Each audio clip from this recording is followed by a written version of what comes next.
বগুড়া শহরের নাগরিক সমস্যার অন্যতম যানজট। যানজট নিরসনে অতীতে নানা উদ্যোগ নেওয়া হলেও সবই ব্যর্থ হয়েছে।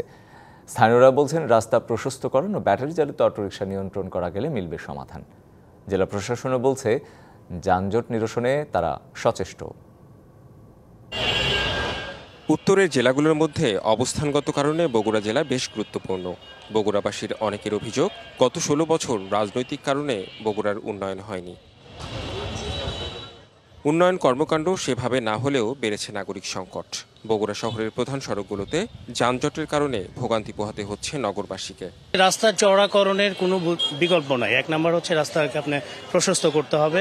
দত্তবাড়ি থেকে এই পর্যন্ত জ্যামটা একটু বেশি, সবসময় আমাদের অনেকটা ভোগান্তির মধ্যে। তাদের অভিযোগ, অফিস সময় ও সন্ধ্যাবেলা যানজট বেড়ে যায়। ব্যাটারি চালিত অটোরিকশা নিয়ন্ত্রণ ও রাস্তা প্রশস্ত করার দাবি অনেকের। 1 কিলো রাস্তার ভেতর আমাদের যাতে সময় লাগে ধরেন 20 থেকে 25 মিনিট। বগুড়া কোনো কর্তৃপক্ষ এমন কেউ থেকে থাকে যে এগুলো সমাধান করতে পারবে, তাহলে অটোরিকশা যানজট কমানোর কোনো উপায় থাকলে সেটা ব্যবস্থা নেওয়া দরকার। জেলা প্রশাসক জানান, যানজট নিরসনে পরিকল্পনার কথা। প্রতিনিয়তই আশেপাশের জেলা থেকে অর্থনৈতিক কর্মকাণ্ডের জন্য প্রচুর লোকজন এখানে আসেন, আবার দিন শেষে চলে যান। এই বিশাল জনগোষ্ঠীকে অ্যাকোমোডেট করার জন্য এখানে যে রাস্তা, সেটি প্রয়োজনীয় তুলনায় অনেক সীমিত। তাছাড়া যে এক্সিস্টিং রাস্তাগুলো রয়েছে সেইগুলা প্রশস্ত নয়, অনেকটা ন্যারো, যার কারণে এই যানজট। বগুড়ার উন্নয়ন হলে উত্তরের অন্যান্য জেলার সাথে যোগাযোগের উন্নতি হবে, বাণিজ্যে তৈরি হবে নতুন সম্ভাবনা, এমনটাই বলছেন জেলাবাসী।